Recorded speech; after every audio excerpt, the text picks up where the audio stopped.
Hey, apa kabar guys? Hari ini Abang Telco nak kongsi 10 tips untuk postpaid. Susah guys, kalau tak tahu benda-benda ini, silap-silap kena tipu bulat-bulat, sambil kena bayar bulan-bulan. Jadi, dengar baik-baik.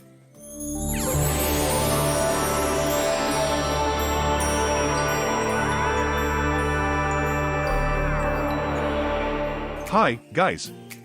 Selamat datang ke channel Abang Telco, di mana Abang berkongsi tentang berita dan produk-produk terbaru dalam dunia telco di Malaysia.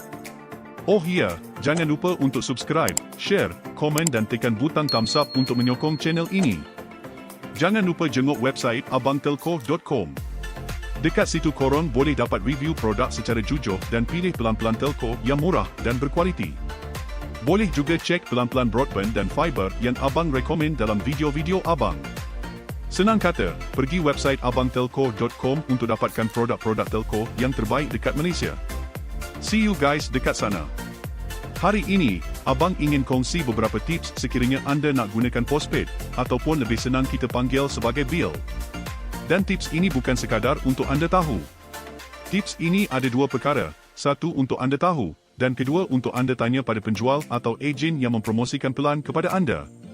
Jadi, ini adalah 10 tips bila anda ingin gunakan postpaid ataupun bil.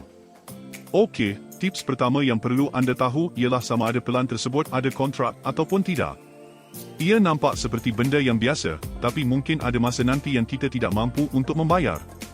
Jadi, anda perlu pastikan sama ada pelan tersebut ada kontrak ataupun tidak, supaya kita tidak terikat atau susah di masa hadapan. Baik, tips kedua adalah due date. Apakah itu due date? Due date ini adalah apabila kita sudah menggunakan pelan tersebut selama sebulan. Ianya satu-satu tarikh di mana pihak telco akan keluarkan satu bil baru. Kita perlu tahu due date bagi memudahkan proses pembayaran dan supaya tiada sebarang masalah dengan pelan tersebut, seperti dibar atau disuspend. Untuk kredit limit, anda perlu bertanya kepada pihak penjual tentang perkara ini. Ada telco yang membuka kredit limit pada RM100, ada yang RM200, ada juga pada RM500. Ia agak rumit sedikit, tapi secara asasnya limit yang anda dibenarkan untuk add-on dalam sebulan. Jika anda ada buat sebarang add-on pada bel bulan tersebut, anda hanya dibenarkan membuat sehingga kredit limit anda. Okey, tips seterusnya adalah tempoh bar. Ejaannya B-A-R-R-E-D, bar ataupun tempoh blok. Ini penting supaya anda tahu waktu bila yang anda perlu selesaikan sebarang pembayaran bil sebelum anda kena blok.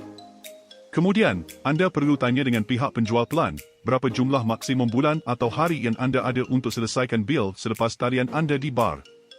Tips ke-6 pula berkaitan dengan tempoh minima penggunaan. Selepas anda mula gunakan pelan baru, anda tidak semestinya boleh guna 3-4 hari dan kemudian bertukar ke telco-telco lain. Ada pelan yang mempunyai tempoh minima penggunaan selama sebulan. Pengalaman saya menggunakan postpaid Maxis contohnya. Saya mengalami masalah network dan saya tidak dibenarkan untuk bertukar ke mana-mana telco semasa bulan pertama. Tips ke-7 pula. Ini bukan penalti sebab anda langgar kontrak, bukan. Tips ini berkait dengan tips sebelum ini di mana anda tidak dibenarkan untuk tukar bila baru mula melanggan. Anda perlu sahkan dengan pihak penjual berapa penalti yang akan dikenakan jika anda ingin keluar dalam tempoh penggunaan minimum tersebut.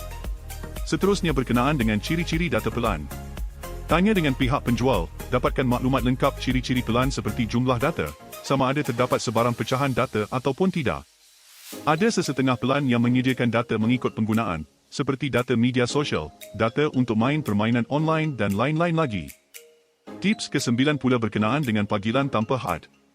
Ada sesetengah telco yang mengatakan bahawa mereka menyediakan panggilan tanpa had, tetapi untuk rangkaian yang sama.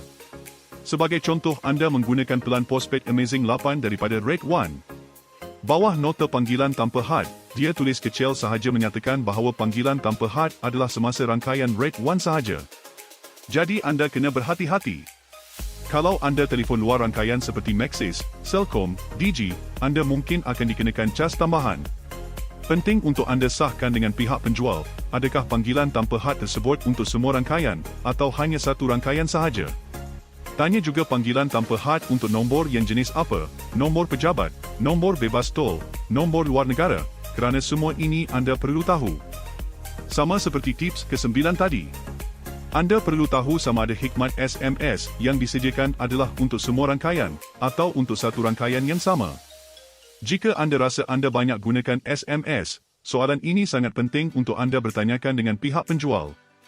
Okey guys, kita dah sampai ke penghujung video ini. Tadi adalah 10 tips yang saya ingin kongsikan kepada anda yang ingin melanggan pelan bil atau postpaid. 10 tips ini akan membantu mengelakkan diri anda daripada tertipu dengan mana-mana telco sekalipun. Untuk makluman, abang juga boleh buat review tentang produk-produk telco yang lain. Kalau nak request, boleh kongsi dalam ruangan komen di bawah. Terima kasih. Kalau anda suka dengan konten kali ini, anda boleh subscribe, like channel ini, kongsi video dengan kawan-kawan dan ahli family, dan komen jika ada sebarang soalan.